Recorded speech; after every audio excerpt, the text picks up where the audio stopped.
আসসালামু আলাইকুম সবাইকে। এই গরমে প্রাণ ঠান্ডা করা একটা ডেজার্টের রেসিপি আমি আপনাদের সাথে আজকে শেয়ার করব। তো আসুন দেখে নিই রেসিপিটা। এই ডেজার্টটা তৈরি করার জন্য প্রথমে আমরা ১ কাপ পরিমাণ তরল দুধ নিয়ে নিব।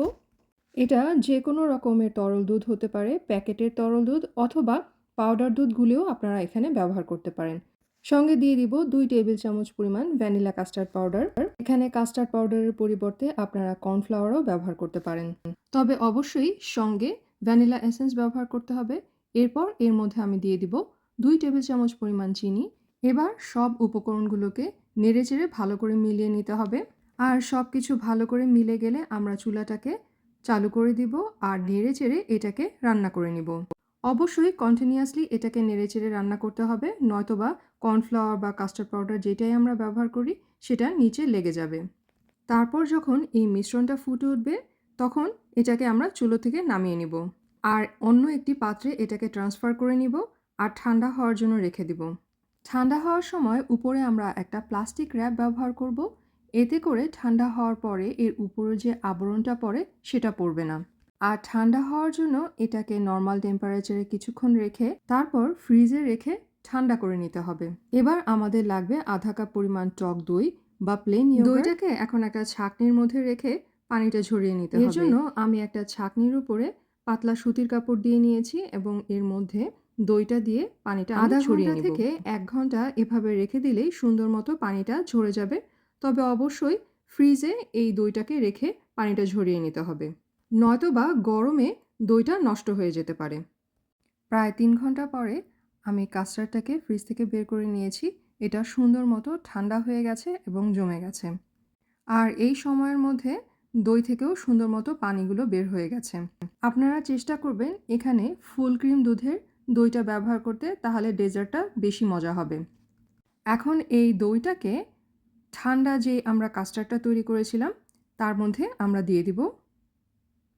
তারপর এর মধ্যে আমরা দিয়ে দিব ১ টেবিল চামচ পরিমাণ ক্রিম। ক্রিমটা দিয়ে এখন আমরা সব উপকরণকে একসাথে ভালো করে মিলিয়ে নিব। আর সব কিছু ভালো করে মিলে যাওয়ার পরে আমরা এটাকে আবারও ফ্রিজে কিছুক্ষণের জন্য রেখে দিব।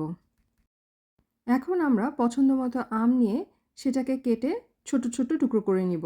আপনারা আমের পরিবর্তে এই ডেজার্টে আনারসও ব্যবহার করতে পারেন। এখন ডেজার্টটা অ্যাসেম্বল করার জন্য আমি একটা পাত্র নিয়ে নিব আর নিয়ে নিব এই লেডি ফিঙ্গার বিস্কিটটা।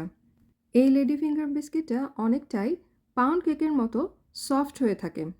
তাই আপনারা যদি এটা খুঁজে না পান সেক্ষেত্রে আপনারা পাউন্ড কেক দিয়েও এই ডেজার্টটা তৈরি করতে পারবেন। শুধু পাউন্ড কেক নয়, যে কোনো ভ্যানিলা কেক দিয়েই আপনারা এই ডেজার্টটা তৈরি করতে পারবেন। এখন এই বিস্কিটগুলোকে এক লেয়ারে আমি নিচে বিছিয়ে দিব। তারপর এই বিস্কিটের লেয়ারের উপরে আমরা যে কাস্টার্ড, ক্রিম এবং দইয়ের একটা মিশ্রণ তৈরি করেছি সেটার অর্ধেকটা এর উপরে ঢেলে দিব। এরপর এর উপরে দিয়ে দিব কিছু টুকরো করা আম। আনারস, কলা যে কোনো ফল দিয়ে আপনারা এটা তৈরি করতে পারেন। চাইলে আপনারা এটা চেরি অথবা স্ট্রবেরি দিয়েও তৈরি করতে পারেন। এবার আমের টুকরোর উপরে আরও ১ লেয়ার বিস্কিট আমি বিছিয়ে দিব। তারপর এর উপরে ঢেলে দিব বাকি যে কাস্টার্ডের মিশ্রণটা রয়ে গিয়েছিল সেটা। ঢেলে দেওয়ার পরে একটা চামচ বা স্প্যাচুলার সাহায্যে এই কাস্টার্ডটাকে সমান করে বিছিয়ে দিতে হবে। আচ্ছা, এখানে আমি যে কাস্টার্ডের মিশ্রণটা তৈরি করেছি সেটা যদি আপনাদের কাছে পাতলা মনে হয়, তবে কাস্টার্ড তৈরির সময় আমি যে পরিমাণ কাস্টার্ড পাউডার ব্যবহার করেছিলাম তার থেকে আরও কিছু বাড়িয়ে আপনারা কাস্টার্ডটাকে ঘন করে তৈরি করে নিতে পারেন। এখন আমরা একটা ম্যাঙ্গো ফ্লেভারের জেলি নিয়ে নিব আর প্যাকেটের নিয়ম অনুযায়ী জেলিটা বানিয়ে নিব। এবার ডেজার্টের উপরে আরও কিছু আমের টুকরা আমি দিয়ে দিব। তারপর আমরা যে প্যাকেটের জেলোটা রেডি করেছিলাম সেটাকে হালকা ঠান্ডা করে এর উপরে আস্তে আস্তে ঢেলে দেব। আস্তে আস্তে চামচের সাহায্যে ঢেলে দিব আর জেলিটা ভালো করে ঢালার পরে এটাকে ৬ ঘন্টার মতো ফ্রিজে রেখে তারপরে সার্ভ করতে হবে। তো আশা করি আমার এই রেসিপিটা আপনাদের ভালো লেগেছে। ভালো লাগলে এই সামারে অবশ্যই আপনারা এটা ট্রাই করবেন আর কমেন্ট বক্সে জানাবেন আপনাদের কেমন লেগেছে। ভালো লাগলে ভিডিওটাতে একটা লাইক দিবেন আর আমার চ্যানেলটাকে সাবস্ক্রাইব করে আমার পাশে থাকবেন। আজকে এই পর্যন্তই। আল্লাহ হাফেজ সবাইকে।